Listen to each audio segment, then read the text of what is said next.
책은요, 공무원 시험과 대입 논술 특강을 하는 그 동영상 강의입니다. 여러분들 그 공무원 시험 준비하는 수험생들과 그 대학 입시에서 특히 그 논술 시험을 준비하는 그 우리 고등학생하고 재수생 수험생들을 위해서 그 사회과학 전반, 특히 행정과 경제, 정치, 법, 그 다음에 철학적 배경까지 이것을 다 종합적으로 소개하는 아주 쉬운 입문 해설 강의입니다. 그래서 이 강의는요, 본인이 저술한 정부의 두 얼굴이라는 경제 행정 에세이입니다. 박영사 출판사에서 출간된 책이고요. 이 책을 중심으로 해서 해설 강의하는 것입니다. 그래서 이 책은 총 16개 챕터로 구성되어 있는데요. 각 장이 독립적이고요. 행정과 경제에 대해서 우리가 평소에 알고 싶었던 궁금한 그런 주제들을 중심으로 해서 종합적으로 해설하는 그런 강의가 되겠습니다. 그리고 여러분들 그 공무원 수험생들 중에서는요, 그 행정학 수험서를 많이 보시는데요. 본인이 저술한 행정학 수험서로서 시대고시 출판사에서 출간된 책을 권장해 드립니다. 본인의 그 동영상 강의가 현재 시대고시에서 서비스되고 있고요. 행정학 기본서도 판매가 이루어지고 있습니다. 네, 자, 이 정부의 두 얼굴. 행정학을 알기 쉽게 인도하는 입문 강의로서 제 1강을 시작하겠습니다. 네, 제 1강은요, 첫 번째 장인, 공공의 적은 진정 누구인가? 라는 주제로 시작을 하겠습니다. 네, 한번 읽어보신 우리 학생들, 뭐 느끼시겠지만, 과연 공공이라는 말, 우리가 먼저 퍼블릭이라고 하죠. 이 공공이라는 것이 공권력이니 공무집행 방해죄니 공무원, 공익 이런 말이 다 들어가잖아요. 근데 딱 떠오르면 뭡니까? 정부죠, 정부. 정부고 이거는 또 곧 국가다 이렇게 생각이 돼요. 그래서 결국은 공공이 뭐냐라는 거는 정부가 뭐고 국가가 뭐냐라는 문제로 가고요. 여기서 이제 우리가 정부나 국가 하면은 딱 이런 것이 기능으로서 이제 입법, 사법, 행정이라는 3대 기능으로 나눠서 이것을 우리가 삼권분립이라고 하지 않습니까? 권력의 전제화를 막기 위해서 몽테스키에가 우리가 17세기에 주장했던 그 삼권분립 사상, 이것이 어떤 그 계몽주의 사상의 어떤 그 기본이 되었던 것이죠. 이 사상을 근거로 해가지고 이제 사실상 사회개혁론이라든가 이런 것들이 이제 집대성된 것이고요. 자, 그러면 우리 여기서 이제 공공과 정부, 국가에 대한 얘기를 할 때요. 제일 이 정부의 두 얼굴 책에서는 이제 우리가 푸커라는 학자를 소개를 하고 있습니다. 네. 푸커는 1920년대에 태어나서 1984년인가요? 80년대에 사망하는 길지 않은 인생, 한 60세 내외의 인생을 살다가 아주 프랑스 철학자이자 인문학자, 고고학자인데요. 단연코 이 푸코의 사상은요, 우리가 여태까지 이제 이 사회학을 공부함에 있어서 우리가 갖고 있는 지식이라는 거, 이론이라는 거, 어떤 진실로서 확인된 개념이라는 거, 명제들이죠. 또 명제들. 이런 것들이 과연 영구 불변한 진리냐 하는 것이죠. 우리는 태어나면서 또 국가의 소속으로 되어 있고요. 네? 입법, 사법, 행정이 권력을 분립하면은 민주주의가 달성될 수 있다. 그리고 선거를 통해서 대의민주주의가 지금선 최상이다. 그리고 정부는 공익을 추구한다. 이런 모든 그 명제들이 과연 진실이냐? 이건 시대적 상황에 따라서 역사적으로 설정된 하나의 그때의 무대일 뿐이다. 라고 한 사람이 이제 푸코예요. 그래서 모든 것이 이제 정상이냐 비정상이냐,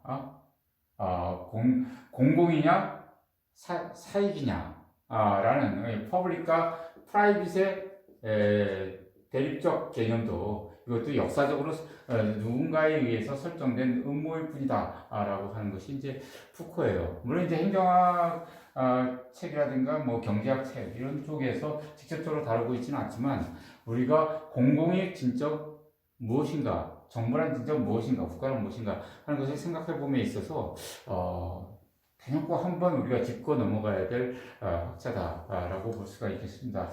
사실 우리가 관념론이라 그러죠. 이제 합리론을 기반으로 한 데카르트의 합리론을 기반으로 한 어떤 그 칸트가 집대성한 관념론에서는 결국 인간 이성이거든요. 인간 이성. 지식이다, 과학이다. 지식과 과학은 사실 인간 이성이 만들어낸 최고의 결정체예요. 그래서 이것이 진리로 여겨지는 것이며, 곧 이성이 정의한 것이 곧 진리입니다. 우리가 국가라는 것도 이성에 의해서 만들어낸 하나의 구성물이라는 것이죠. 그렇기 때문에 국가를 거부한다는 것은 비이성적인 거다. 이런 논리가 지금 모더니즘, 근대적 과학이 제시한 기본 명제죠. 이것에 대해서 푸코는 단연코 이것은 영원한 진리일 수 없고 누군가에 의해서 설정된 음모다라고 주장을 합니다. 그래서 푸코의 저작들을 여기 책에서 좀 소개를 하고 있고, 그래서 한번 참고로 꼭 읽어보실 것을 권장합니다. 그리고 우리가 국가론에서요, 정부가 무엇이냐, 행정이 무엇이냐라고 알려면요, 국가가 무엇이냐를 들어가야 돼요. 국가의 본질에 대해서 유기체설과 기계론이 대립을 하고 있죠. 한마디로 말해서 이제 유기체설이라는 것은 이 국가가 하나의 실존적 존재다.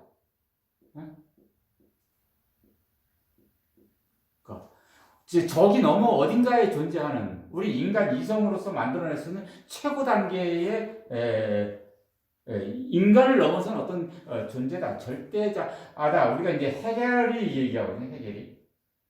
헤겔이 인간의 정신이라는 것은 이렇게 나선형을 이루면서 발전을 합니다. 우리가 예를 들어서 사람들이 사회를 구성하고 살고 있는데 독재 권력이 출현을 했어요. 그러면 막 투쟁을 해요. 탄압을 받고 억압을 받는 사람들이 민주주의에서 그것을 투쟁을 해가지고 독재 권력을 엎어요. 이것이 이제 사회를 구성한 단계에서 정이고요, 이게. 그 다음에 반이 이루어지죠. 사람들이 저항을 합니다. 투쟁을 해요. 이게 반이죠. 그래가지고 독재 권력이 무너져요. 그래서 새로운 어떤 민주공화정이 수립이 됩니다. 이것이 합이라죠, 합. 이렇게 정과 반 합으로 하는 나선형의 정신적 발전이 이루어지면서 그 최고의 구현 단계가 국가다라고 보는 것이 이 헤겔의 관념론이죠. 바로 이제 이 헤겔의 관념론은 칸트의 이성주의를 넘어서는 겁니다. 칸트가 대륙계에서 우리 유럽에서 발달된 경험론과 합리론을 집대성해서 순수 이성에 의해서 인간이 어떤 지식을 만들어낼 수 있고 세상의 인과관계를 규명할 수 있다. 그래서 이성은 모든 지식에 대한 진리에 대한 고등법정이다. 이렇게 판정을 내렸거든요. 그런데 그 이성이 진리를 알아낼 수 있는 범위는 오직 이성의 범위 내다. 이렇게 선정을 한 겁니다. 칸트는요. 과연 그럴까? 하고 의문을 제기한 사람이 헤겔이죠. 바로 이 헤겔은 칸트의 이성의 한계 밖은 우리가 알 수 없는 것인가? 이성의 한계 밖을 칸트는 이걸 물자체라 그랬어요. 저 피아노의 세계에 있는 저 본질적인 거, 우리가 궁극적으로 도달할 수 없는 한계다라고 했는데, 헤겔은 저 피아노의 세계에 있는 이 물자체를 인간의 이성, 정신의 세계로 끌어들입니다. 그래서 모든 것은 정신 세계에 의해서 진리는 규명된다. 이렇게 하면서 사실 국가라는 것이 인간 정신세계의 최고조에 달하는 것이기 때문에 국가도 정신적 작용에 불과하다. 이렇게 본 것이 헤겔의 사상이죠. 그러나 이것에 대해서 기계론은요, 이 유기체설이 독일을 중심으로 한 유럽의 관념론 학자들에 의해서 형성된 것에 반해서 기계론은 영미계에서 발달돼요. 특히 미국을 중심으로 해서 발달된 이 기계론은 다분히 다원주의를 근거로 합니다. 다원주의라는 건 플루럴리즘은 여러 가지예요. 플루럴이라는 건 여러 가지라는 거예요. 여러 가지. 여러 가지이기 때문에 사회라는 거는 사회를 구성하는 여러 가지 구성 요소들의 집합체일 뿐이다라고 하는 거죠. 우리 이 교재에서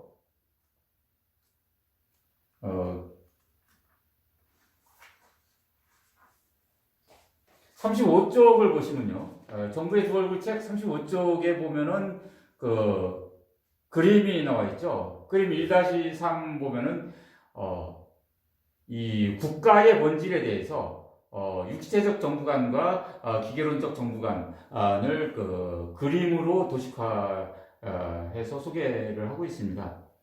그러니까 유기체적 정부관에 의하면은 사회라는 거는 이 개인 구성원들하고 그것을 대변하는 어떤 통치체로서, 통치 권력으로서 이 입법사법 행정부가 하나의 결합이 돼요. 하나의 국가라는 형태로 결합이 되면서 개인을 넘어선 독자적 실체로서 구성이 된 존재한다라는 것이죠. 네?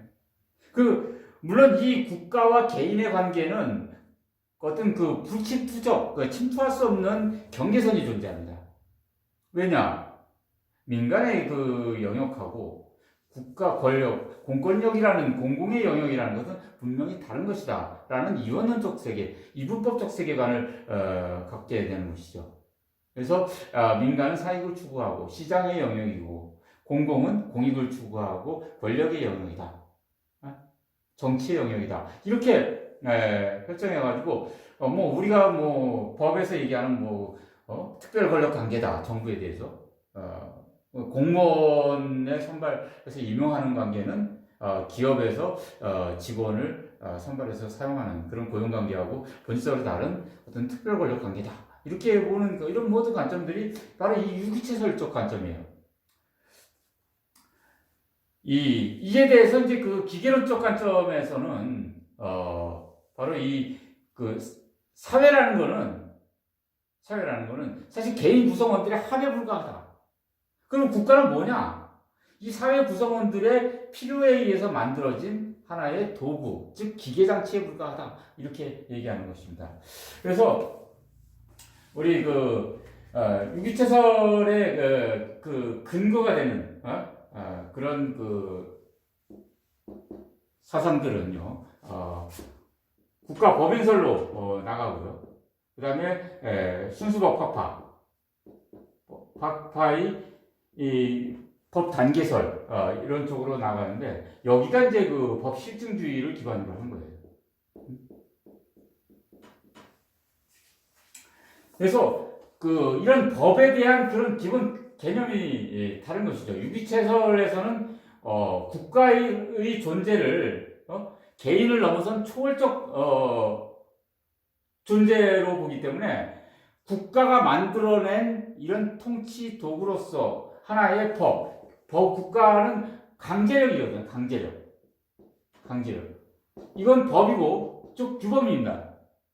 이 규범이 본질적으로 국가다라고 하는 사고 방식으로 이렇게 사상으로 가기 때문에 국가를 알려면 법을 알아야 되고 그 국가의 기구가 만들어낸 이 법에 의해서 입증되는 것이 곧 국가다. 이런 논리로 풀리죠. 이것에 대해서 기계로는 커먼로라는 즉 자연법 사상으로 흐르는 겁니다. 우리가 보통법이다, 자연법이다 이런 개념으로 가는 것이고요.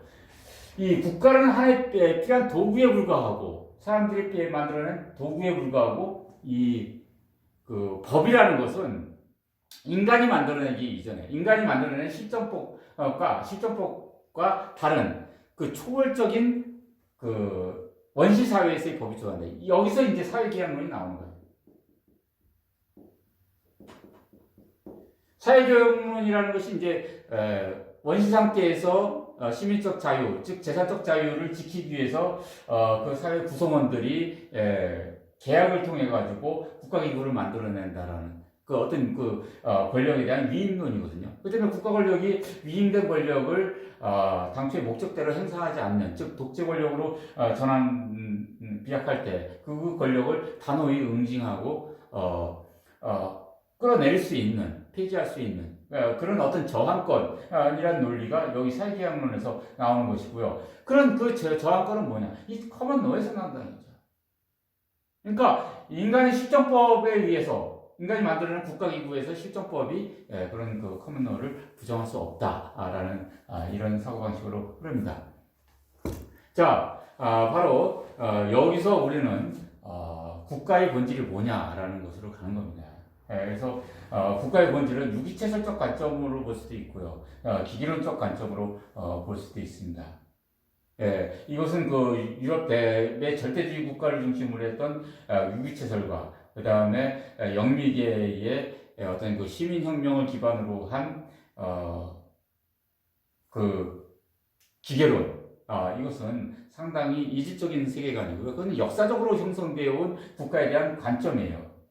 사실 이런 그 두 가지의 그 흐름 속에서 입법이다, 사법이다, 행정이라는 개념이 생겨나는 것이고요. 이 행정이 무엇이다라는 것은 사실 이런 국가란 속에서 우리가 생각할 때 비로소 그 본질에 다가설 수 있다라는 것을 다시 한번 강조드립니다. 자, 1강은 여기까지 해설을 마치도록 하겠습니다. 감사합니다. 2강에서 만나시죠.